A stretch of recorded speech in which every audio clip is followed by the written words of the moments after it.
Dear students, here we are with an interesting topic about electricity in action. Now, we will discuss briefly some main concepts which are related to electricity. First of all, electricity generation and electricity transformer. How does an electric transformer work? The national grid and different types of sources of electricity generation. First of all, we will start our topic with a scientist who said Michael Faraday. Michael Faraday was the son of a blacksmith, but his keen knowledge of studying books ultimately fulfilled his task.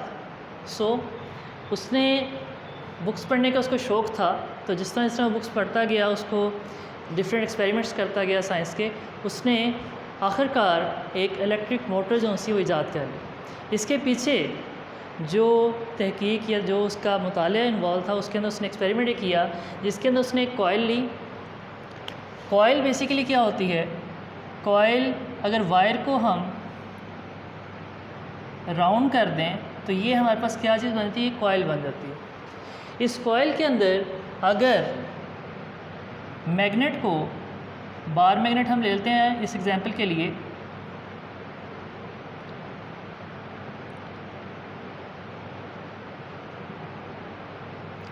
इस bar magnet के north pole और south pole, इस bar magnet को अगर हम forward और backward move करें इन a coil, तो क्या होगा?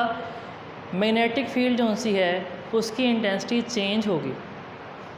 जब मैग्नेटिक फील्ड की इंटेंसिटी चेंज होगी तो उसकी वजह से changing magnetic field will create a changing electric field. तो ये बेसिक प्रिंसिपल था जिसकी मदद से उसने इलेक्ट्रिक मोटर की वर्किंग करवाई, और यहीं से फिनोमेनन जो आया वो हमारे पास इलेक्ट्रिक जनरेशन का भी आया कि जब भी इलेक्ट्रिक फील्ड चेंज हो रही हो तो वो मैग्नेटिक फील्ड प्रोड्यूस करती है। आप इसलिए एक्सपेरिमेंट कर सकते हैं, घर पर एक कॉइल लेकर अगर आप उसे डीसी सप्लाई के अंदर, एसी सप्लाई के अंदर लगाएंगे तो हमारे पास वो कॉइल के दोनों एंड्स जब ज्वाइन अप होंगे तो वो हमारे पास क्या चीज़ प्रोड्यूस, मैग्नेटिक फील्ड प्रोड्यूस करेंगे। तो यहाँ पर भी आप देखें कि अगर कॉइल के अंदर हम मैग्नेटिक फील्ड इंड्यूस करवाते हैं, यानी चेंजिंग मैग्नेटिक फील्ड उसके अंदर इंड्यूस करवाते हैं, तो वहाँ पर क्या चीज़ प्रोड्यूस है? वो इलेक्ट्रॉन पे फोर्स अप्लाई करेगा, और इलेक्ट्रॉन पे फोर्स अप्लाई होने की वजह से वहाँ पर क्या चीज़, इलेक्ट्रिसिटी प्रोड्यूस होगी। तो ये सेंटेंस जो आपने पूरी चैप्टर के दौरान याद रखना है, changing magnetic field produces electric field. जब भी मैग्नेटिक फील्ड चेंज होगी तो वो हमारे पास इलेक्ट्रिक फील्ड प्रोड्यूस करेगी, और इसका वाइस वर्सा भी कि changing electric field will produce magnetic field. अब हमें कांस्टेंट इलेक्ट्रिक फील्ड जो सी है वो हमारे पास मैग्नेटिक फील्ड प्रोड्यूस नहीं कर सकती, और constant magnetic field electric field produce नहीं कर सकती। तो इसके लिए हमें चेंजिंग होना ज़रूरी है उसका। तो इसके लिए क्या करेंगे कि जिस तरह उसने किया था माइकल फैराडे ने, कि उसने बार मैग्नेट को जब कॉइल में से मूव किया तो कॉइल के अंदर इलेक्ट्रिक करंट प्रोड्यूस हुआ।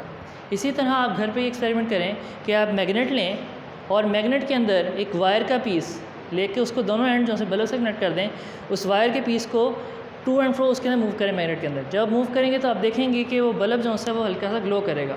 तो ये बेसिक क्या है कि जब हमारे पास F = BIL sin थीटा, यानी फोर्स मैं अप्लाई कर रहा हूँ वायर को ऊपर नीचे मूव करके, उसके अंदर मैग्नेटिक फील्ड जो सी हमने प्रोवाइड की है, नॉर्थ और साउथ पोल उसके अंदर प्रोवाइड किए हैं, और उसमें क्या चीज़ प्रोड्यूस है? करंट प्रोड्यूस हो रहा है।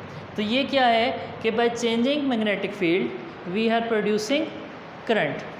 सिमिलरली इन द केस हम अगर जनरेटर की बात करें तो जनरेटर का ये फिनोमेनन बेसिकली यहाँ पर शो किया गया है, जिसके अंदर हमारे पास दो पोल्स हैं, नॉर्थ पोल और साउथ पोल। हम जानते हैं कि हमेशा जो सी मैग्नेटिक लाइंस ऑफ फोर्स होती हैं वो नॉर्थ पोल से साउथ पोल की तरफ मूव करती हैं। तो इसके लिए हमने बेसिकली क्या करना है कि हमने एक लेना है, कॉइल लेनी है, उस कॉइल को उसके अंदर पुट कर देना है नॉर्थ पोल और साउथ पोल के दरमियान। तो अब यहाँ पर क्या होगा कि इस कॉइल को जब हम इस कॉइल के अंदर मूवमेंट करवाएंगे, इस कॉइल को मूव करें, कॉइल को रोटेट करें, ये कॉइल है, इस कॉइल को मैं ऐसे रोटेट कर रहा हूँ। कॉइल बेसिकली क्या है? ये वन लूप ऑफ कॉइल मैंने शो की, इस तरह की मिलियंस ऑफ लूप प्रेजेंट होती हैं इन जनरेटर्स। तो इस कॉइल को जब मैं रोटेट करूँगा तो रोटेट करने की वजह से हमारे पास जो सी मैग्नेटिक लाइंस ऑफ फोर्स जो सी पास कर रही, पहले ज़्यादा पास कर रही, अब 0 पास कर रही हैं, अब जो सी वो 100% पास कर रही हैं, अब फिर परसेंटेज कम होती है, अब फिर हमारे पास 0 हो गई हैं। तो ये रोटेशन जो सी मैं करवा रहा हूँ, इसकी वजह से हमारे पास मैग्नेटिक फील्ड जो सी वो क्या हो रही है? वो चेंज हो रही है। जब मैग्नेटिक फील्ड चेंज होती है तो वो हमारे पास क्या चीज़ प्रोड्यूस होती है, इलेक्ट्रिक करंट। यानी जब मैग्नेटिक फील्ड चेंज हो रही है तो इलेक्ट्रॉन पे फोर्स अप्लाई हुई, तो इलेक्ट्रॉन जो से हैं वो इसके अंदर लूप ऑफ वायर के अंदर मूव करना शुरू हो गए और ये फिर यहाँ पर ये बल्ब जो है वो ग्लो करना शुरू हो गया। अब इसमें बेसिक बात ये है कि how we can rotate a coil. इस कॉयल को रोटेट कैसे किया जा सकता है। इस कॉयल को रोटेट करने के डिफरेंट तरीके हैं जो हम यूज़ करते हैं। इसके अंदर सबसे पहले हाइड्रो पावर, हाइड्रो इलेक्ट्रिसिटी आपने सुना होगा। हाइड्रो इलेक्ट्रिसिटी क्या होती है कि डैम या रिजर्वायर के अंदर पानी को स्टोर कर लिया जाता है और स्मॉल पाइप के ज़रिए, थोड़े से होल के ज़रिए उस पानी को टरबाइन के ऊपर फेंका जाता है। टरबाइन बेसिकली फ़ैन की तरह होती है जिसके अंदर उसके डिफरेंट प्रोपेलर्स होते हैं। उस प्रोपेलर के जब हाई प्रेशर के साथ वाटर स्ट्राइक करता है तो वो टरबाइन को रोटेट करता है अबाउट 3000 टाइम्स पर मिनट। तो ये इसकी उसकी स्पीड होती है 3000 टाइम पर मिनट, उसकी स्पीड से रोटेट करता है। इस रोटेशन की वजह से ये शाफ्ट रोटेट करती है और ये शाफ्ट रोटेट करने के लिए हमारे पास क्या कॉयल रोटेट करेगी। इस कॉयल रोटेट करने की वजह से हमारे पास क्या चीज़ बनेगी, इलेक्ट्रिसिटी प्रोड्यूस होगी। ये एक सिंपल फिनोमेनन है जिसे हम कर सकते हैं। एक और तरीका भी है, उसके बाद क्या है स्टीम वाला। स्टीम के अंदर भी बेसिकली ये प्रोसेस किया जाता है। स्टीम जो उसकी है उसको हम वाटर को बॉयल करके हाई प्रेशर की स्टीम बनाते हैं। वो हाई प्रेशर की स्टीम जब टरबाइन से टकराती है तो टरबाइन रोटेट करती है और टरबाइन की रोटेशन की वजह से हमारे पास यहाँ पर कॉयल रोटेट करती है और कॉयल रोटेट करने की वजह से हमारे पास इलेक्ट्रिसिटी प्रोड्यूस होती है। हमें बेसिकली क्या चाहिए, हमें चेंजिंग मैग्नेटिक फील्ड चाहिए। हम जो से पावर जनरेटर्स होते हैं उनके अंदर कॉयल को रोटेट नहीं करते बल्कि कॉयल स्टेशनरी होती है और ये मैग्नेट्स जो से हैं साइडों पर लगे, ये कॉयल यहाँ की बजाय इस कॉयल की मदद से हम इन दोनों मैग्नेट्स को, कॉयल स्टेशनरी रहती है क्योंकि ये ताकि जॉइंट्स जो से ये टूटे ना, तो ये हमारे पास इस जो सी हमारे पास मैग्नेट है इसको रोटेट करवाया जाता है। यानी दोनों मैग्नेट्स जो से हैं पहले इधर हैं फिर इधर आगे और फिर रोटेट करके दोबारा। तो ये हमारे पास जो प्रोसेस है ये पावर जनरेटिंग यूज़ किया जाता है। सिंपल आप करना हो तो हम कॉयल को जो है वो रोटेट करते हैं, लेकिन जो से बड़े पावर जनरेटर हैं वहाँ पर हमारे पास क्या किया जाता है, डायनामो के अंदर भी हमारे पास कॉयल जो सी है वो क्या होती है, कॉयल स्टेशनरी होती है और जो सी हमारे पास मैग्नेट्स हैं उनको रोटेट किया जाता है। जब मैग्नेट्स रोटेट किए जाते हैं तो फिर हमारे पास क्या चीज़ प्रोड्यूस होती है, हमारे पास इलेक्ट्रिसिटी प्रोड्यूस होती है। इसको डिफरेंट फिनोमेनन तरह से किया जा सकता है। विंड जो सी है, विंड टरबाइन क्या करती है, विंड टरबाइन जब रोटेट करती है तो वो भी हमारे पास इलेक्ट्रिसिटी प्रोड्यूस करती है। इसके साथ टाइडल वेव्स की बात करें, टाइडल वेव्स का फिनोमेनन बहुत इंटरेस्टिंग फिनोमेनन है जिसके अंदर जो पानी जब वेव्स आती हैं, जहाँ पर पानी हमारे पास समंदर से दरिया में आ रहा है या दरिया से समंदर में जा रहा है तो उस पॉइंट के ऊपर टाइडल वेव जनरेटर रखे होते हैं। वो क्या करते हैं कि जब हमारे पास टाइडल वेव उनसे टकराती है तो वो हमारे पास रोटेट करते हैं और वो रोटेशन जो सी है वो मैग्नेट की रोटेशन के अंदर यूज़ होती है। जब मैग्नेट रोटेट करता है तो वो कॉयल के अंदर चेंजिंग मैग्नेटिक फील्ड प्रोड्यूस करता है और changing magnetic field in the coil produces electric field. तो यहाँ पर आपने ये चीज़ याद रखनी है। इसके बाद ये मैंने फार्मूला से लिखा है कि हमारे पास अगर फोर्स और मैग्नेटिक फील्ड हम अप्लाई करेंगे तो हमारे पास करंट प्रोड्यूस हो जाएगा और अगर हम मैग्नेटिक फील्ड और करंट अप्लाई करेंगे तो फोर्स प्रोड्यूस। ये जो सा फिनोमेनन है इसको क्या कहते हैं, इलेक्ट्रिक मोटर। इलेक्ट्रिक मोटर के अंदर हम मैग्नेटिक फील्ड अप्लाई करते हैं, हम करंट अप्लाई करते हैं, हमारे पास क्या चीज़ प्रोड्यूस होती है, मोटर रोटेट करना शुरू हो जाती है। यहाँ पे हम रोटेट खुद कर रहे हैं और मैग्नेटिक फील्ड में रोटेट कर रहे हैं तो वो हमारे पास क्या चीज़ प्रोड्यूस कर रही है, करंट प्रोड्यूस कर रही है। अब यहाँ पर जनरेटर के हवाले से दो इंपॉर्टेंट टर्म्स हैं, अल्टरनेटिंग करंट और डायरेक्ट करंट। अल्टरनेटिंग करंट से मुराद वो करंट है that changes its direction many times in 1 second. यानी इलेक्ट्रॉन कभी राइट से लेफ्ट मूव कर रहा है और कभी लेफ्ट से राइट मूव कर रहा है। तो 50 टाइम्स पर मिनट अमूमन जो सी हमारे पास इलेक्ट्रिसिटी घर पे आती है वो अल्टरनेटिंग करंट है और उसकी फ्रीक्वेंसी कितनी है, वो 50 हर्ट्ज़ है। डायरेक्ट करंट से मुराद वो करंट है जो हमारे पास जिसकी डायरेक्शन चेंज नहीं होती, जो इन सेम डायरेक्शन मूव करता है उसको डायरेक्ट करंट कहते हैं। जैसे बैटरी से करंट आता है वो अमूमन डायरेक्ट करंट होता है, डीसी होता है। इसके अलावा डायनामो की बात होगी। डायनामो के अंदर बेसिकली क्या होता है, डायनामो के अंदर ये कॉयल है आउटसाइड पे और दरमियान में मैग्नेट है। इस मैग्नेट को ऊपर व्हील के साथ रोटेट किया जाता है, यानी ये जब रोटेट करता है तो यहाँ पर हमारे पास जॉइंट्स होते हैं और वो हमारे पास क्या चीज़ इलेक्ट्रिसिटी प्रोड्यूस करते हैं। तो ये बेसिकली डायनामो का काम है और डायनामो का व्हील जो है वो हमारे साइकिल के टायर के साथ जिस तरह हम पैडलिंग ज़्यादा करेंगे वो ज़्यादा फास्ट मूव करेगा और ज़्यादा इलेक्ट्रिसिटी प्रोड्यूस होगी और लाइट ज़्यादा रोशन होगी। तो ये हमारे पास डायनामो फंक्शन है।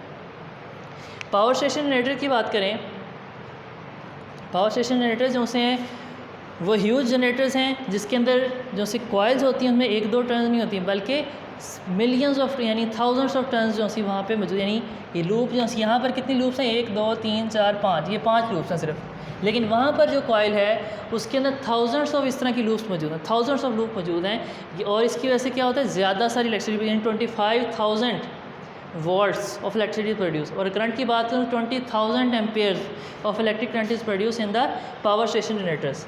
और ये हमारे पास क्योंकि बहुत ज़्यादा इलेक्ट्रिसिटी प्रोड्यूस कर रहे होते हैं तो ये हीट अप हो जाते हैं। इनकी हीट को कंट्रोल करने के लिए क्या किया जाता है, हमारे पास वाटर पाइप्स या वाटर जैकेट यूज़ की, जिस तरह आपने वो पढ़ा था उसके अंदर कार के अंदर हमारे पास एक हीट कंट्रोल सिस्टम होता है जो इंजन की हीट को ट्रैप करता है और मूव करता है। इसी तरह यहाँ पर भी वाटर जैकेट्स यानी वाटर मूव करता है साइड से और उस हीट को एब्जॉर्ब कर लेता है, और यहाँ पर भी यही प्रोसेस यूज़ किया। इसके अलावा जो सा मैग्नेट है पावर स्टेशन जनरेटर के अंदर, उसको रोटेट करने के लिए क्या किया जाता है, उसको रोटेट करने के लिए बजाय नॉर्मल एयर यूज़ की जाए हाइड्रोजन गैस यूज़ की। हाइड्रोजन गैस यूज़ करने से क्या होता है कि वो रोटेट तो करता है लेकिन उस पर रेजिस्टेंस कम से कम होती है, उसकी वजह से हमारे पास एफिशिएंसी और हीट प्रोड्यूस होना वो कम हो जाती है, एफिशिएंसी इंक्रीज़ कर जाती है। इसके बाद ट्रांसफार्मर की बात करें, transformer is the device which changes the voltage and current, यानी ये स्टेप अप भी कर सकता है यानी वोल्टेज इंक्रीज़ भी कर सकता है और वोल्टेज डिक्रीज़ भी कर सकता है। अभी हम ये पढ़ के आए हैं कि जिस तरह ही मैग्नेटिक फील्ड चेंज होती है वो इलेक्ट्रिक फील्ड प्रोड्यूस करती है। तो हमारे पास यहाँ पर एक इंपॉर्टेंट टर्म जो सी मैंने अभी डिस्कस नहीं की थी, एल से मुराद लेंथ ऑफ द कॉइल या नंबर ऑफ कॉइल्स। जितनी ज़्यादा लेंथ ऑफ द कॉइल होगी उतना ज़्यादा करंट प्रोड्यूस होगा। अब यहाँ पर देखें तो यहाँ पर नंबर ऑफ़ कॉइल ज़्यादा है तो यहाँ से मैग्नेटिक फील्ड ज़्यादा प्रोड्यूस होगी, यानी ये मैग्नेटिक फील्ड ऐसे प्रोड्यूस होगी। तो ये magnetic field lines of force जो सी हैं यहाँ से प्रोड्यूस होके इसमें से पास करेंगी। जब इसमें पास करेंगी तो यहाँ पर फ्यू नंबर ऑफ़ कॉइल मौजूद हैं, तो यहाँ पर अगर करंट जो सा आ रहा था वो 25,000 एम्पेयर 25,000 वॉट्स आ रहा था, तो यहाँ पर क्योंकि वो कॉइल्स कम हैं तो वो हमारे पास क्या हो जाएगा, कम होकर 2000 वॉट्स हो जाएगा। क्यों कम हो गया है, क्योंकि मैग्नेटिक फील्ड ने दोबारा इलेक्ट्रिक फील्ड प्रोड्यूस करनी थी और वो इलेक्ट्रिक फील्ड क्योंकि कॉइल्स कम है तो इलेक्ट्रिक फील्ड कम प्रोड्यूस होगी, इलेक्ट्रिक करंट कम प्रोड्यूस होगा। तो ये बेसिक फिनोमेनन है।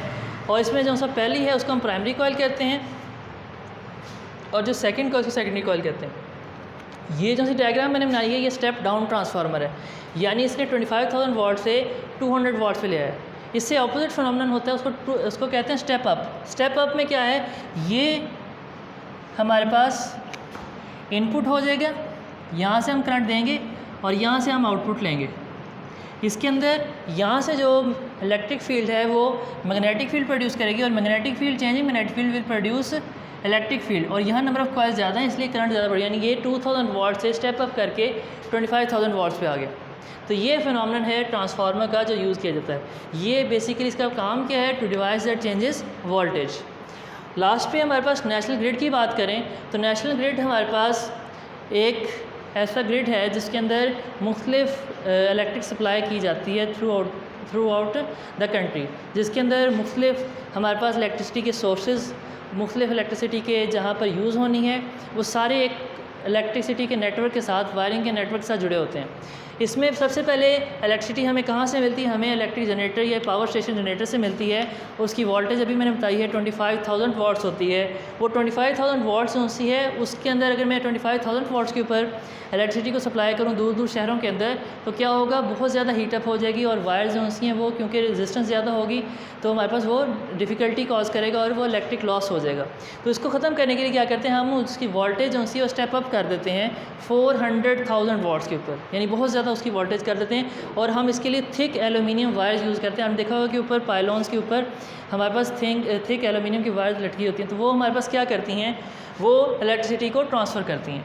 और यहाँ से फिर जब वो फैक्ट्रीज़ एरिया में आते हैं तो वहाँ फैक्ट्रीज़ के अंदर हमारे पास 400,000 वाट्स तो नहीं चाहिए बल्कि कम चाहिए, तो वहाँ फिर हमारे पास ट्रांसफार्मर लगे होते हैं जो इलेक्ट्रिसिटी को स्टेप डाउन कर देते हैं 11,000 वाट्स के ऊपर, और 11,000 वाट्स उनको चाहिए तो वो उसमें लेते हैं। उसके बाद जब वो घरों पर आती है, और हमारे घरों के अंदर 11,000 वाट्स की कोई चीज़ नहीं है, हमारे घरों के अंदर 230 वाट्स की उमूमन चीज़ें लगी, अप्लाइंसेज जो सी हैं वो 230 वाट्स पे चलती हैं।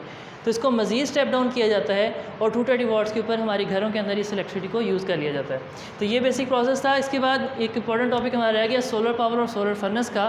सोलर पावर का क्या काम है? Solar power is also a type of electricity generation in which solar cells are used. Solar cells क्या होते हैं? सोलर सेल्स के अंदर जो सी सन की हीट एनर्जी है, ये फोटॉन्स हैं, उनको एब्जॉर्ब करके उनको इलेक्ट्रिसिटी में कन्वर्ट करने का काम होता है। इसके अंदर क्या है? पीएन जंक्शन होता है, या हमारे पास 2 सिलिकॉन की प्लेट्स होती हैं, उन डिफरेंट उनकी डोपिंग की जाती है।